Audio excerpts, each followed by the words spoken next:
And I'm going to go ahead and share my screen with the agenda.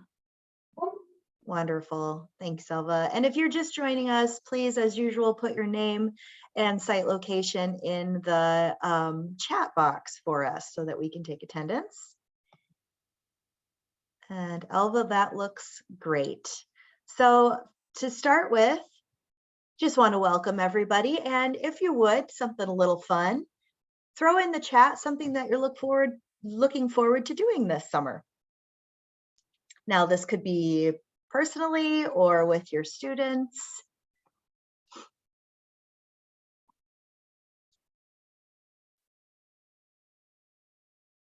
I see camping, I see vacation.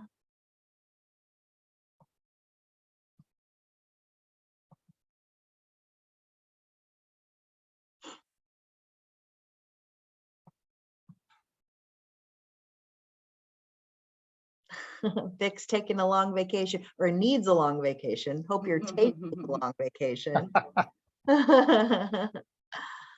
Relaxing with the kids, getting a tan, boating, gardening, and baseball. That sounds awesome. Boating. I gotta make friends with somebody that has a boat this summer. Data collection for APR. Okay. And swimming with her kids.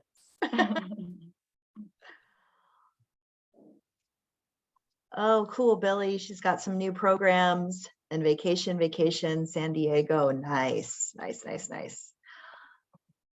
Awesome. Well, thank you guys for sharing. It's always just nice to kick off on a happy note, especially on a Friday morning. Thanks, Sorry, Katie. I've got your message. We're going to be looking at some updated guidance today from Vic from the feds, and he's going to take us really through the first few points of our agenda today, and then we'll talk a little bit about the after school conference. So I'm going to go ahead and mute myself, and Vic, I believe you have hosting abilities if you wanted to share, and you can take it away.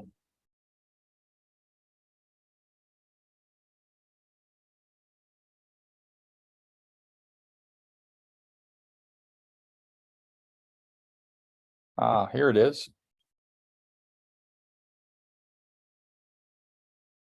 Okay. This is after 20 years, the feds have finally updated our guidance.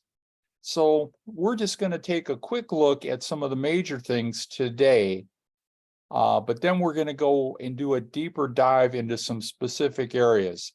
For example, family engagement. What I did was pull out the things that relate specifically to family engagement, and we talked about them at the last meeting.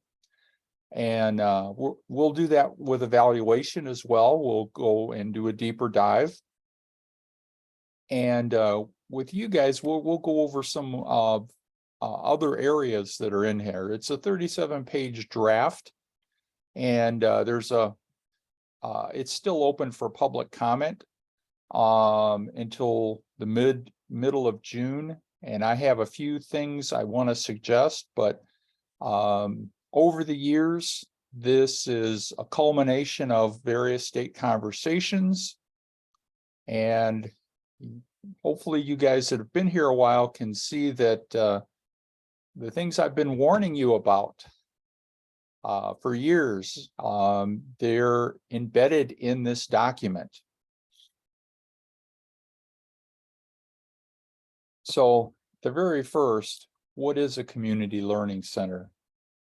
And keep in mind, we'll be comparing this with our current definition to make sure that we incorporate any new changes, but I think it's pretty close to the way ours reads right now. Although on this one, the family engagement section, the feds have outlined two main goals. Number one, that in family engagement, you inform parents about the kids' education. And then number two, that you're partnering with a community college to provide additional opportunities for literacy and educational development for the families. Um,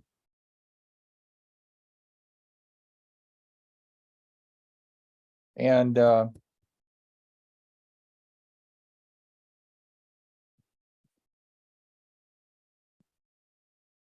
below is a little bit of an explanation of why we collect APR data, why we do an annual evaluation, and why we also collect a list of community partners. These fall under state responsibilities. These are all the things that I have to do. Number one, monitoring and evaluating your programs and activities. The APR, that's a report that every year that data goes into Congress. And also I have to monitor your quarterly claims into CASA. And then providing capacity building, training, and technical assistance. This is why we partner with the Iowa After School Alliance, because we need to provide you with a lot of opportunities for sharing best practices, and a lot of our workshops, our committees, those are all built around a community of practice, and that's the best way to move you guys forward without saying, you know, oh, this is what we're doing now. And okay, then conducting a comprehensive evaluation. That's something that we do, and we look at the effectiveness of your activities, and we do that. We've been doing that now for years. And we provide training and technical assistance via our committees, webinars, workshops, and the Impact Conference. And of course, we align with the state academic standards. And we also partner with external organizations in the community, and we report on this every year. We do an update because we're required in ESSA to have a list of our external organizations that you're partnering with. And then working with teachers, parents, the community. That occurs with our committee meetings and also with the comprehensive site visits. So, you know, there's a reason why we have all those meetings, and all of it is related to compliance. And some of the time, you know, when I set some of these things up, I knew these things were coming because of meetings I had attended, and I wanted to get us ready. Now, this is something new, and although I have always said there is no conflict by partnering with DHS, now HHS, and using child care funds. And so the feds have made it official that yes, you can partner with them, and there's no conflict. However, notice that the feds specifically said that 21st Century programs should not charge a fee for students to participate in the program. This is a change from 20 years ago. It also, for that reason, if you're a 21st Century program that participates in this funding and charges a fee for child care services, they should ensure that the 21st Century activities are offered free of charge. And I know that some of you are already doing this, but this is, you know, a big change from the previous guidance that said, oh yeah, you can charge a fee as long as you have a sliding scale. That sliding scale is gone. And, you know, I've been trying to warn everybody for years. And it, you know, there's even more down the road on the, you know, charging fees.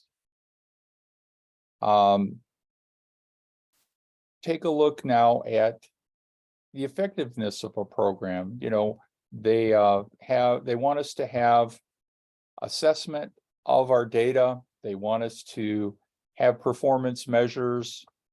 And they want evidence-based research. And these are things we've already been encountering and working with. So I'm not too worried. It's not like we were caught, that we knew nothing about this. We've been working towards this and making our programs more effective. And here's a little section where it gives you more details on evidence-based strategies defined in a local competition. So they want you to demonstrate statistically significant effect on improving student outcomes. They want strong evidence and well-implemented study. They want, moderate evidence, promising evidence, or a demonstration of a rationale based on a high-quality research finding. So, in other words, if you're putting in an application, they want you to frame it up that you've got some research behind what you're going to do. And a lot of what I do on my end is to talk about why a lot of your claims are actually research-based educational methodologies. And then I get a deer in the headlights look from, some of the people sometimes that are doing reviews. But the key for us is to make sure that we've got an educational rationale for what we're doing. Because sometimes these people doing reviews of your finances don't know anything about education and what you're doing. And they look at something and they'll say, this isn't allowable. Here's an example. I've seen some of you have Netflix in your, general ledger. Well, back when I was teaching, I would go to the video store and they would let me have for free videotapes, and I would use parts of that in a classroom to provide, a video dimension to the lesson I was working on. And then we went from the VHS tapes to the DVDs, and now almost all the video stores are out of business. How do we get our content today in the modern world? We get it online through streaming services. So I have to explain that this is not entertainment. This is a practice that's started in the 50s, where we provide audio-visual explanations about a lesson to the children. Although now we're doing it via streaming. So hopefully you guys are taking notes on some of these things in case you get asked by a bean counting auditor. And like I say, if you have a question about something being allowable, get with me and I will do my best to work with you on, how we can explain this in educational terms. So I've highlighted a few things here. Literacy education programs, that's one of our priorities. Programs that provide after-school activities for kids that are English learners and that emphasize language skills, that's another big priority. Drug and violence prevention programs, so it's, always good. And especially after the pandemic, maybe you want to have suicide prevention. We've got to reach out to help these kids. And this is something they added, but it's always been in there at the high school level in Iowa, that if you're doing that program, you can also engage with career readiness and also do work studies and apprenticeships and align with the Carl Perkins career and technical education folks.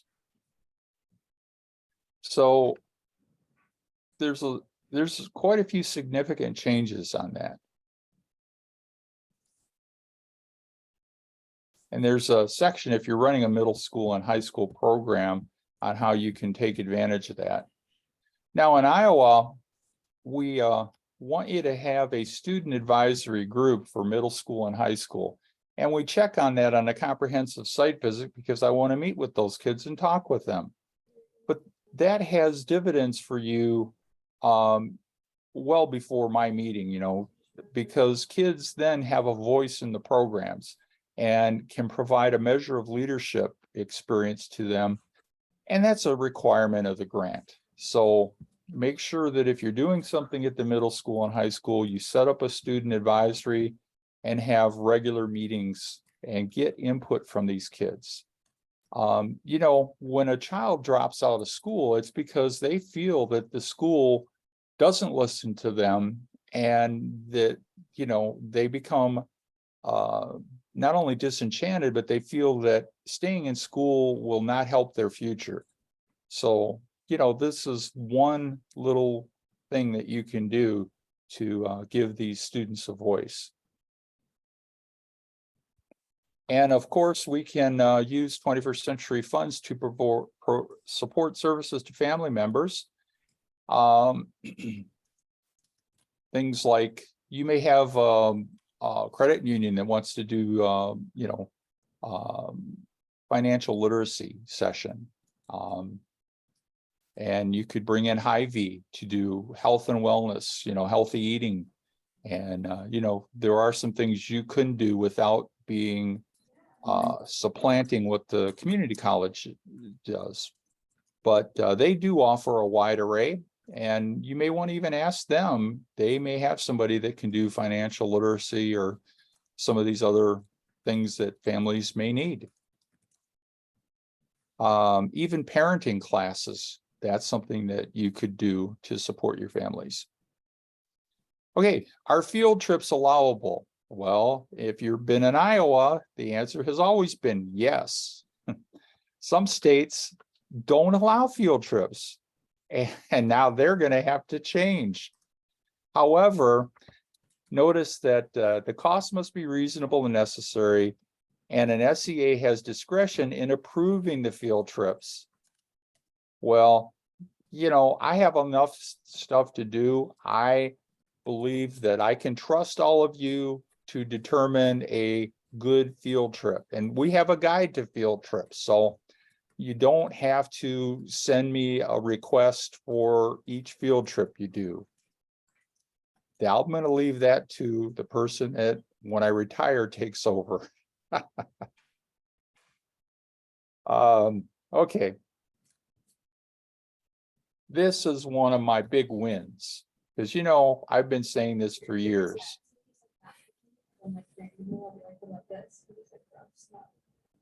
May the 21st Century Funds be used to purchase food. Okay.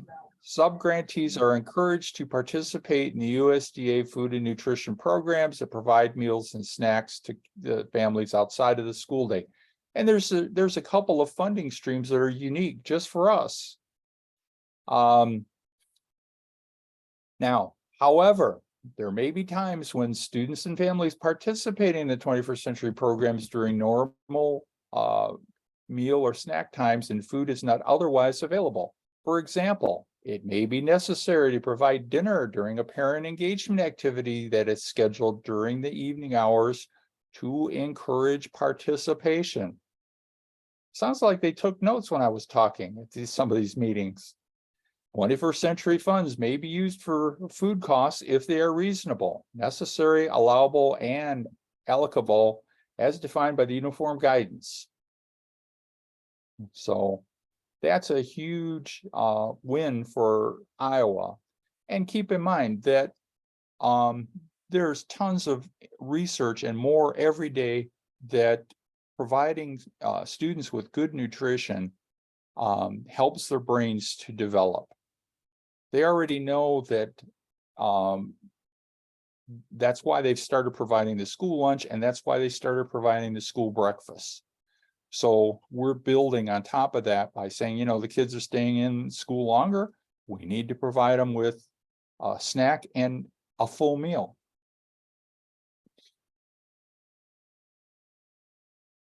Now, let's say that a big company comes out and wants to give you guys a lot of money. Okay. For example, Jeff Bezos' ex-wife has been donating millions to charity. Let's say she drives through Iowa and stops in and visits one of your after-school programs, and she wants to give you, a donation of $2 million. You do not have to count that as program income. Of course, I've been saying this for a while anyway, but now it's official. And then there's guidance now for serving students with disabilities. Again, they learned this from Iowa because we were the first state in the nation to provide guidance for students with a disability and serving them in a program. And this is very broad guidelines. We have a letter from our state attorney and how that you are able to serve kids with a disability. Make sure for the child safety that you work with the people at the school and get their participation put into their IEP and make sure that, it's not an off the books operation. Because some kids have medical needs, they need medication, whatever that is, we want to ensure the safety of children at all times.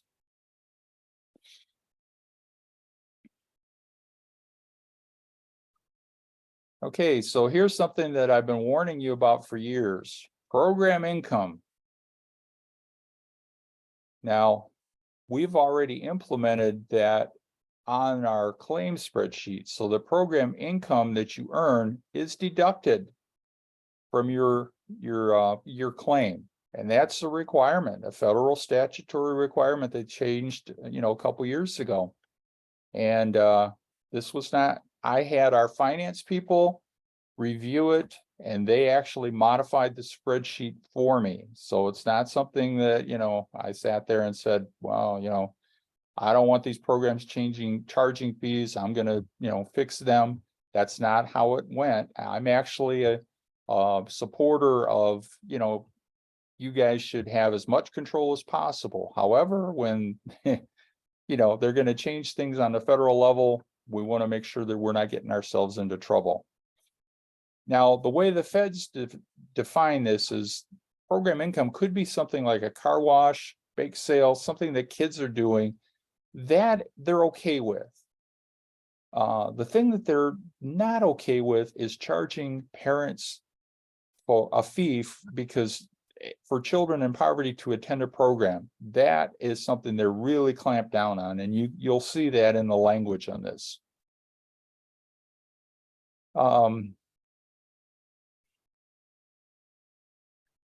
They've set up a new prior approval program. Now, in the past, what I did is we had a few programs charging fees, and I got blanket state approval. Said, okay, we have some programs charging fees, and the feds would respond, yeah, okay, that's fine.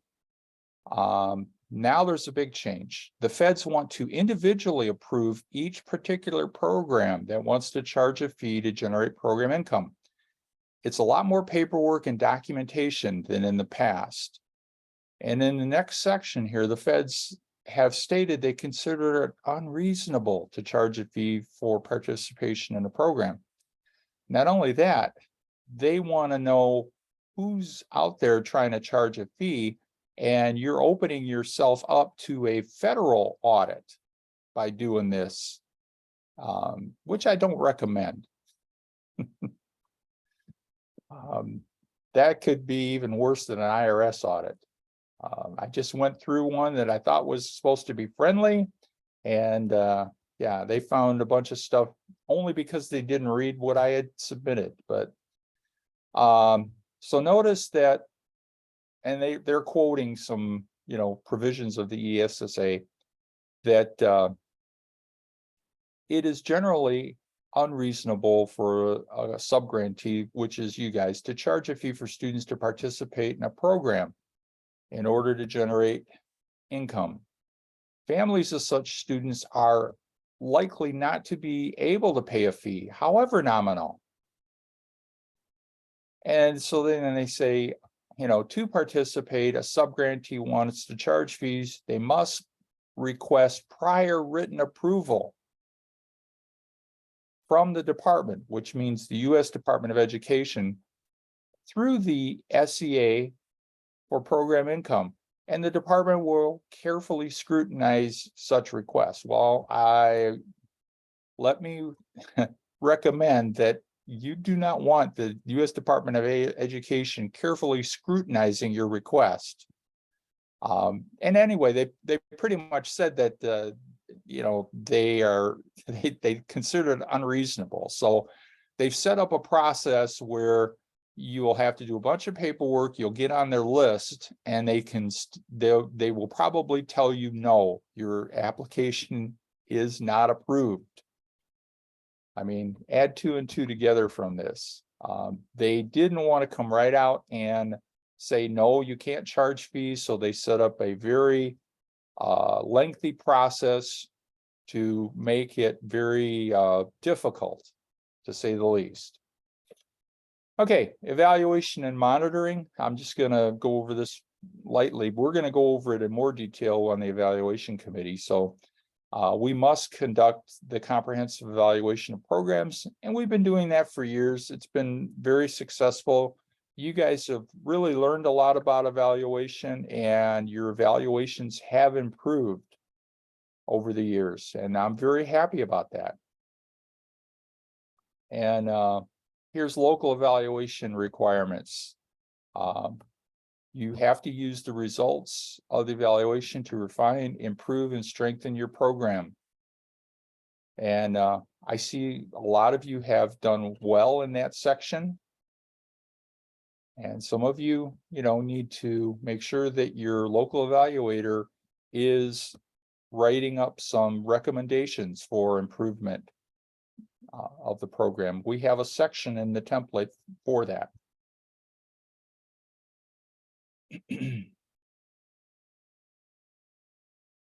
And also that you need to collect all the data to measure student success. And I put in this section because not everybody is a school. And if a subgrantee is not a school district, an LEA, they need access to the academic data. This is coming straight from the feds, that it is allowable, and this can help you when you're working with a district. Copy this section and share it with them. And if you have any difficulties, make sure you reach out to me, because we have signed assurances from the district superintendent that they will share data with you. So, sometimes they get a new person in and they say, oh, well, we've got to protect the student privacy, but we do not need any student identifiable information for our reports. It's just aggregated data that they can pull for us.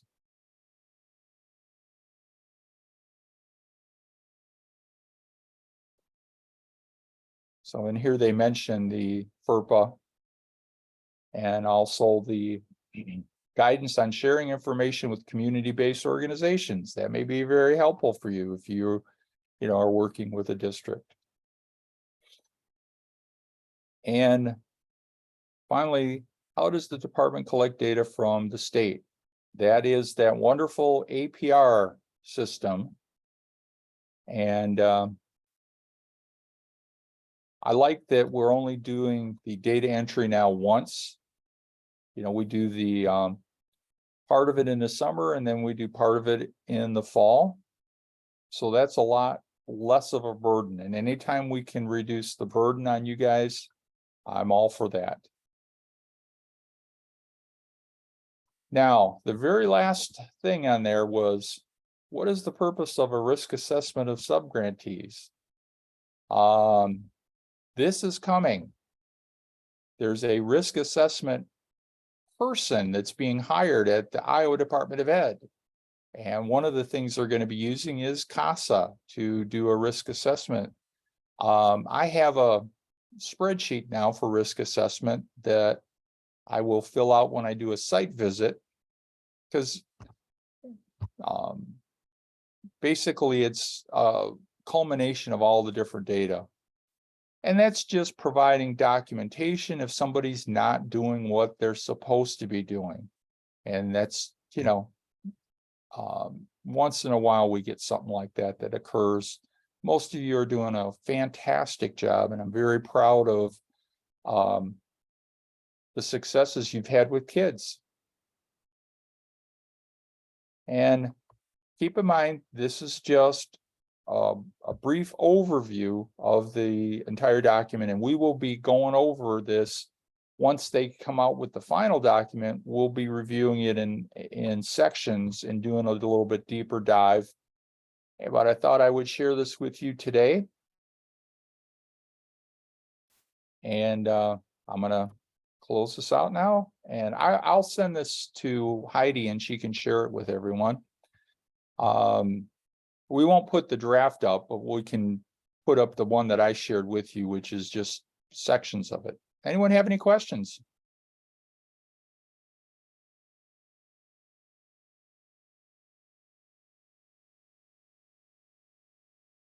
Okay.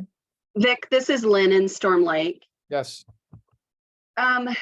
So my question is related to the quarterly reports and what happened this last time. And I'm guessing it wasn't specifically ours. Is this a good time for this, or is it coming later? Why don't we stop the recording on this?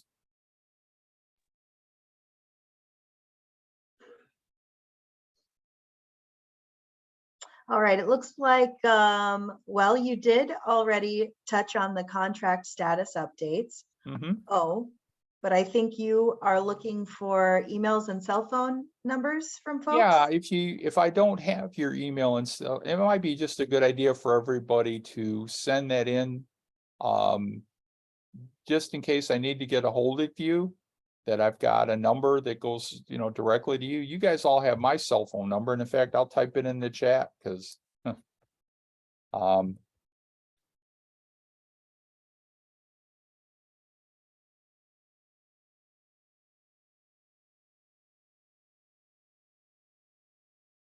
but I'd like you to collect that for me. Just because sometimes things come up and you want to get a hold of me, and I'd like to be able to call you back. If you send me an email, always put in your cell phone number so I can get back with you. Sometimes the speed of the communication helps to resolve an issue quickly.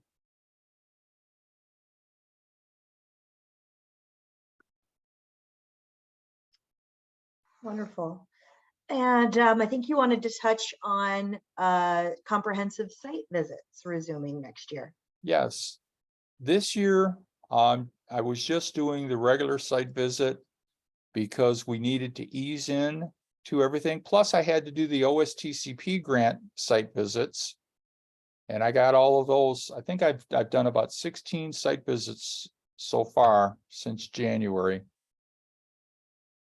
And next year we'll start up the comprehensive visits. And I like those because then I get a chance to talk with all the stakeholders. And we're slowly easing back into normalcy.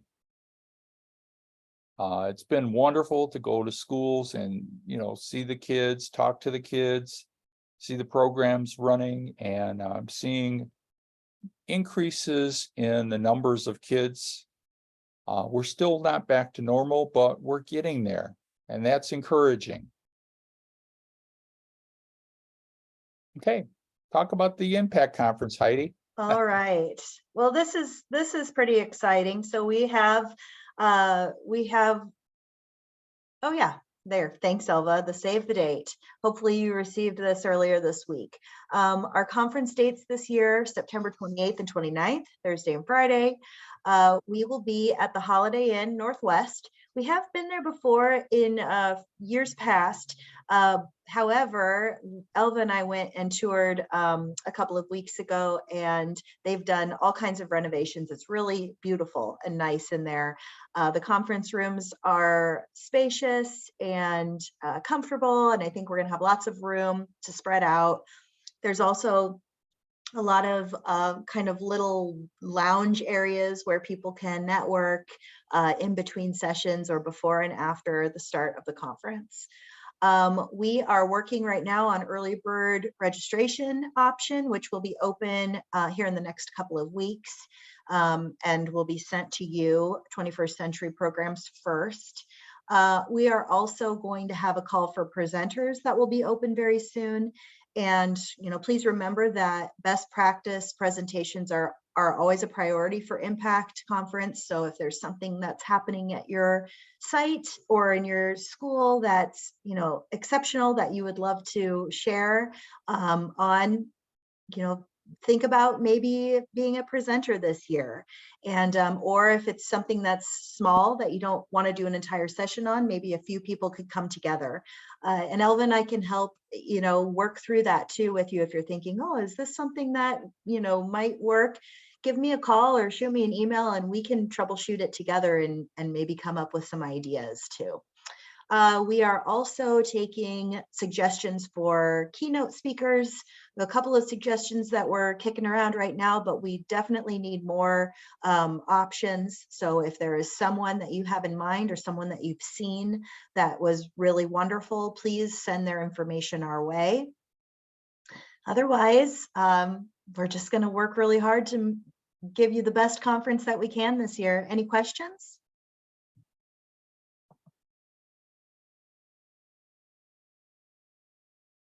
Well, let me tell everyone that a priority for us is a session that's going to provide best practices. So great things you're doing out in the field, it's making a difference for kids. That's a priority rather than a vendor that comes in and says, oh yeah, I'd like to do a session on my product. That's kind of the last, if we have extra room available, we can let the vendors do that. I'm going to have food and nutrition do a session on how to apply for the various USDA programs specific to after school. There's an after school snack, there's a full meal, and then there's a summer feeding program that provides breakfast and lunch, not only for the kids in the program, but for their brothers and sisters. And there is some talk that they want to have the school year program for meals open to the brothers and sisters of those kids in poverty. They're talking about it yet, but right now they just provide for the kids that are in the program. So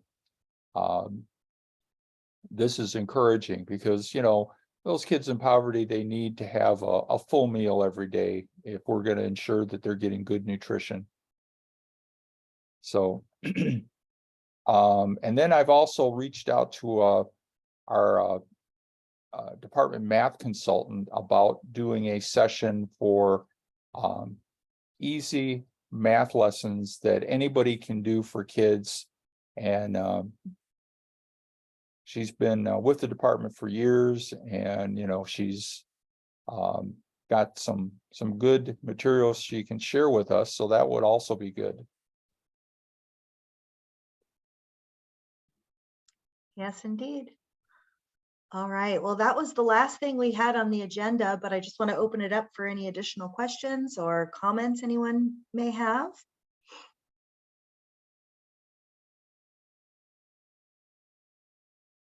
All right, I'm going to go ahead and stop. Oh, go ahead. Go ahead and stop the recording.